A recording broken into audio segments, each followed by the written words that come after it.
First off, an update from Emily's family via Brad. From the previous story, notes. Since many people were asking. When Emily's parents opened the door to Emily's room yesterday, they noticed that all the dolls had their heads facing towards the door. Normally, they faced the opposite wall. Emily's favorite doll was on her bed instead of the dollhouse, also staring straight towards the door. After Uncle Scott's incident, they quickly shut the door and stayed out. They're avoiding that room for now. I'll provide an update if something more unusual happens.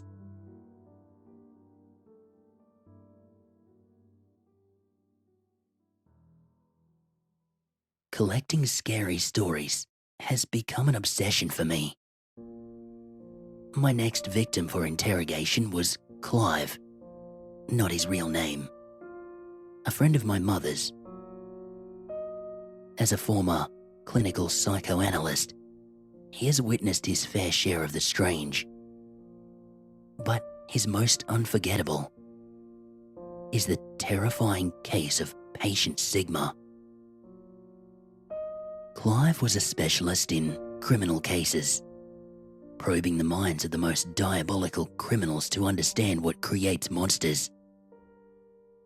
A couple of years ago, he received an unusual and irresistible request from the military to investigate the case of patient Sigma.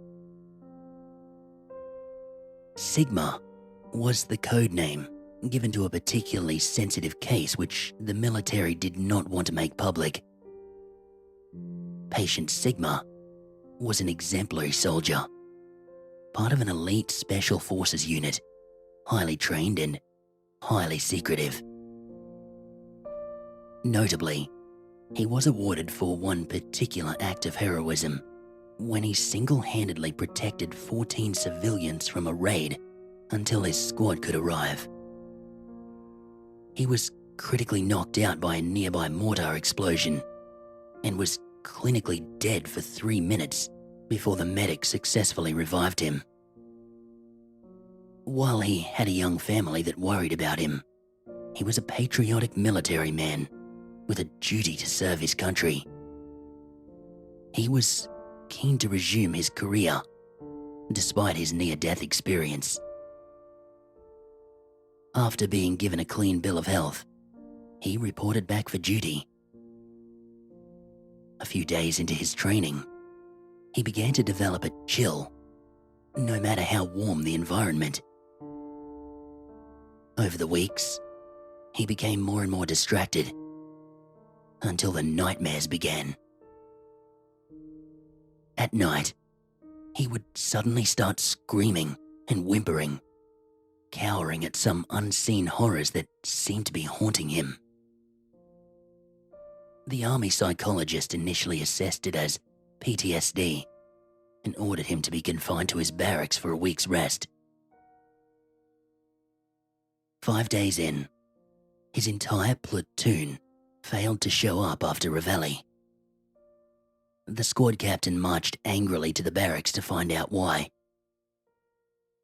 Upon entering the room, he was hit full force with the gruesome sight of blood-splattered walls and half-eaten bodies strewn all over.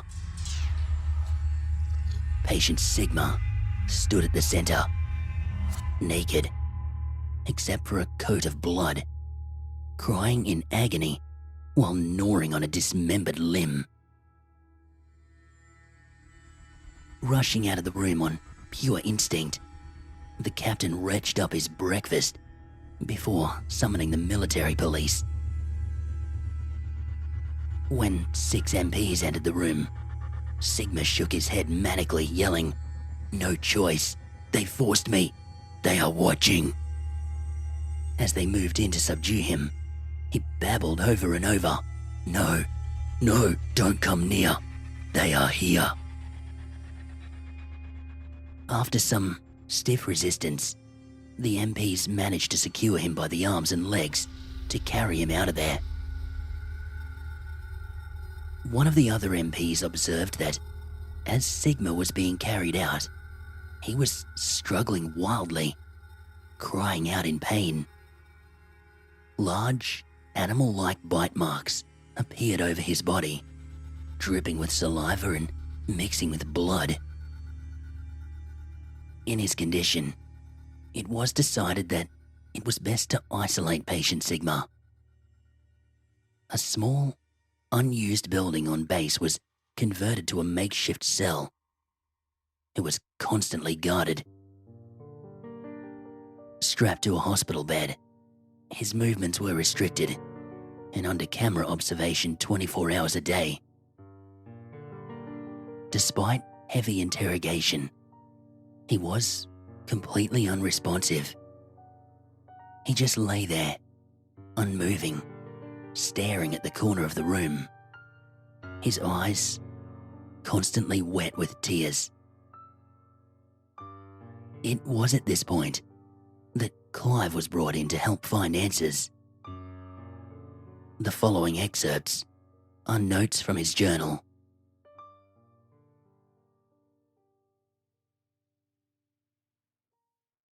Tuesday, 17th August. Finished reading case file for patient Sigma. Definitely intriguing. Why does a good man commit such evil? Initial assessment is acute post-traumatic stress syndrome combined with hyperpsychosomatic hysteria. There must be more to this than meets the eye.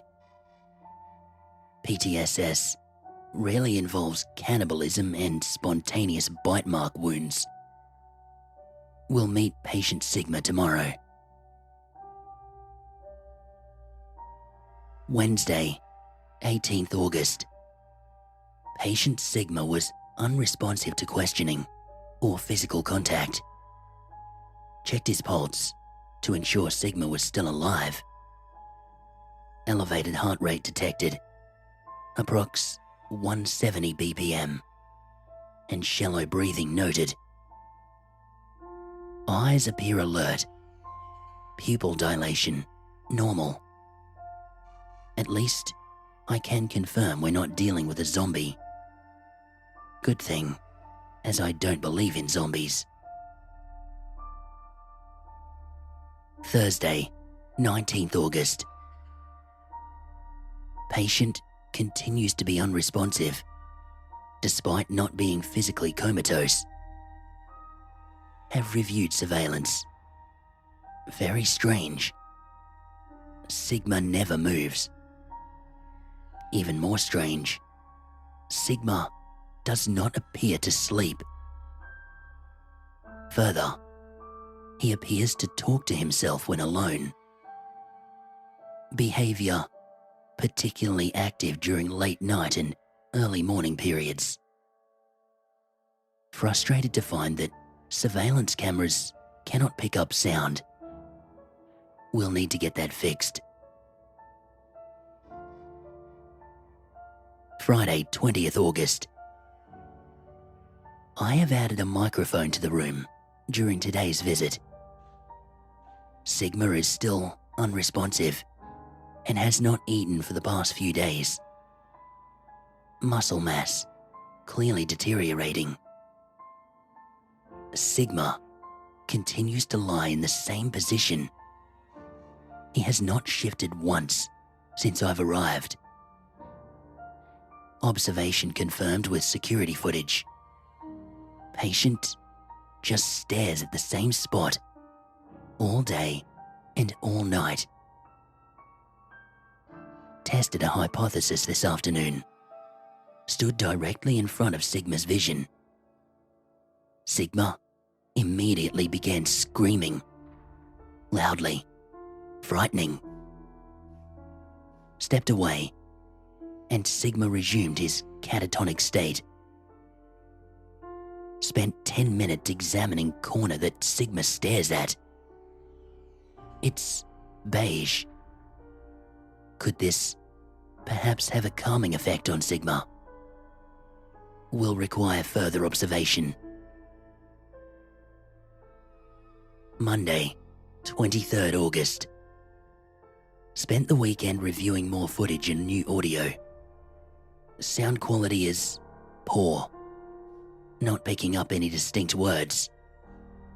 Feeling frustrated, having wasted 2 days of progress. I do have a plan though. We'll sneak into the cell this evening to listen in and record. Patient seems most active from 10 p.m. onwards. Visited Sigma again this afternoon. No change, other than his eyes being noticeably more bloodshot. Tuesday, 24th August. Wasted another night. Stupidly brought flashlight to sneak in. Sigma stopped talking on approach when he noticed that light. But I have a cunning idea. Have managed to borrow night vision goggles from Contact in unit supply. State-of-the-art active infrared, military-grade hardware. We'll be able to navigate in complete darkness. My plan is to observe Sigma on camera, then sneak in when he starts talking tonight.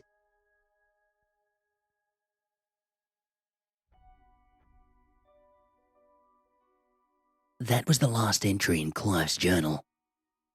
He had abruptly resigned the following morning. Not long afterwards, a mysterious fire destroyed the makeshift cell block, incinerating everything inside, including patient Sigma. Clive had managed to sneak in that night. Carefully peering into the room through his goggles, he saw the green outline of Sigma on the bed, staring at the corner. Straining, he heard fragments of Sigma's conversation with himself, in between heart-wrenching sobs. Promised, don't harm, family, leave Sarah, did as you told.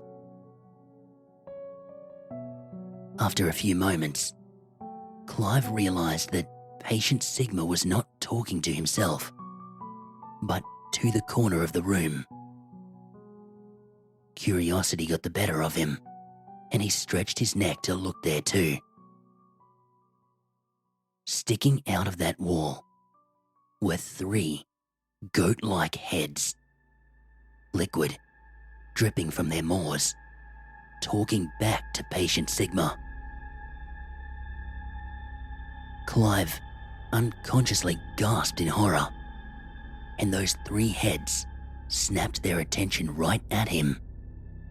Their glowing eyes, now aware of his presence.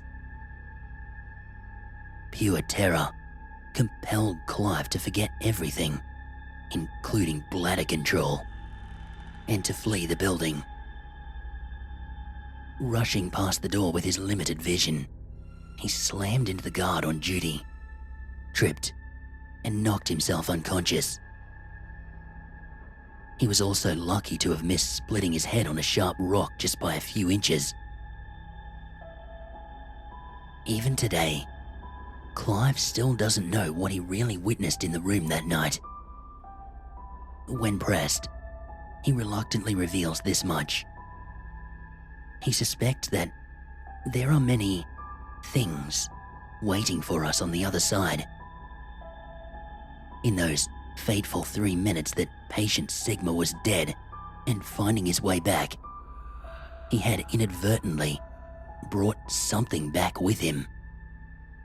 And he's not sure whether that something is looking for a way back, or, having escaped, is looking to roam free. Wherever the truth lies, I do know this. Throughout our whole conversation, Clive never once took his eyes off the corner of the room.